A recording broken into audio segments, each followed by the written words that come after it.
morning po, kapamilya, kaparmers, lalong-lalo na kay Sir William. Good morning po. Nandito po ulit tayo sa demo natin ng watermelon. Kung napapansin niyo po, ito yung petals ng ng lalaki. Ito po gagawin natin dito sa umaga. Yan, kukunin yan sa gilid. Tapos ilalagay dito sa sa shoes ng babae, ganyan. Ayan, oh. Para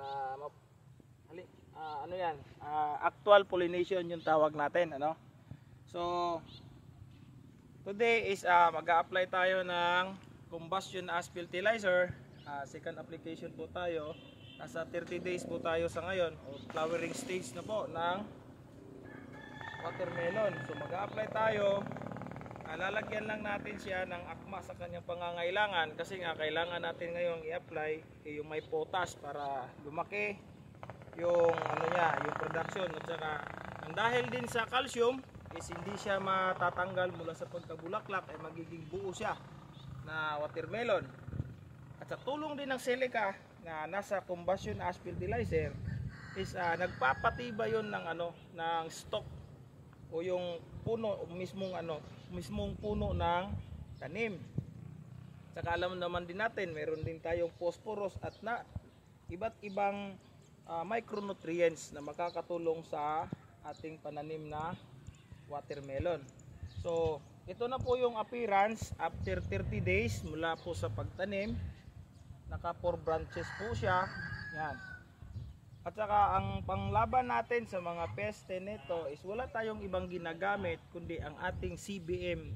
CBM po, Complex Beneficial Microorganisms, So ito estimated counted na 1,100 na puno.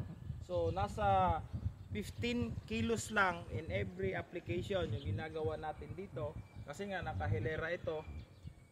Budgeted lang ng 1 kilo average ng combustion ash fertilizer. Sobrang tipid po.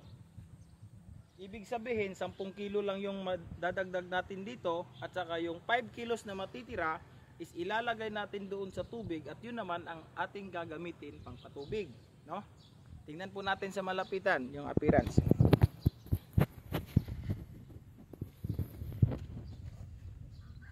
Yan.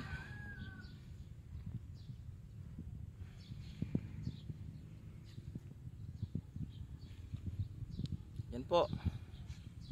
Sobrang haba na nila.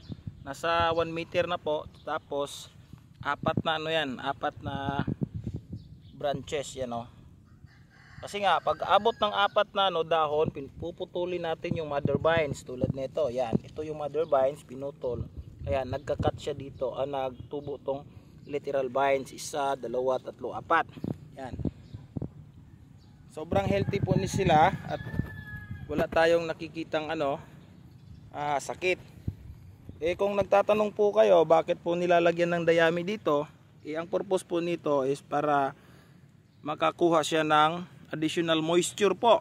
Ganon. At saka hindi rin tumutubo yung damo sa para wala siyang kaagaw sa nutrients. Saka yung combustion ash natin is mahihigop niya ng buo. Yan. Kung napapansin nyo po, may mga may mga bunga na po yan. Kaya kailangan na nating mag-add on ng combustion ash fertilizer. Yan.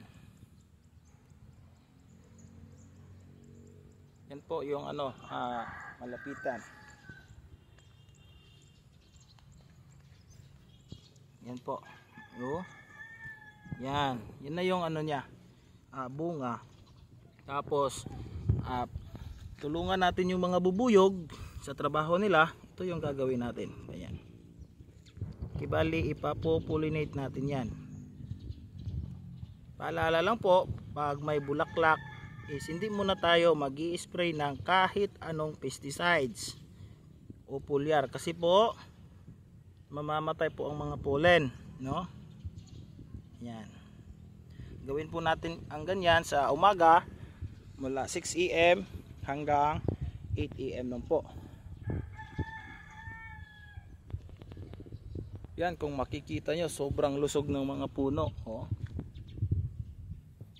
Sobrang lusog yan. Diba? Ang ganda, kulay green talaga, hindi siya naglalaking. Yan. Yun. Hindi siya naglalaking sa Nutrihino kasi nga alam naman natin yung EAG natin o yung amino acid granules natin is napakataas din ng nitrogen. Tsaka meron pa siyang 55% na organic matter at marami pang iba. Yan, yun yung appearance ng demo natin sa ngayon. Sabi na may-ari, pag nalampasan natin yung 2 tons na previous harvest niya, by December may 5 hectares siyang tataniman nito. So yung protocol natin o yung product natin na yung gagamitin nila. Yan, ito buo na itong isa oh. Yan. Buo na yan, watermelon na yan. Yan po. So, ito po muna yung update ko ngayon. Dito po sa Poblasyon Talibon. Ito po. At saka ituloy na rin natin yung sa kabila. Yung sa yung sa na-applyan ng ng CBM din na palay, no? Kinukuha ko pa yung complete details ng timbang o ilang sako. Ito na po, na-harvest na po. Yan. Na-harvest na po yung na-save natin kasi tinamaan ng Roundup. Yan na po. Yan. Yan po yung ginamitan natin ng palayan na yan, CBM po, CBM.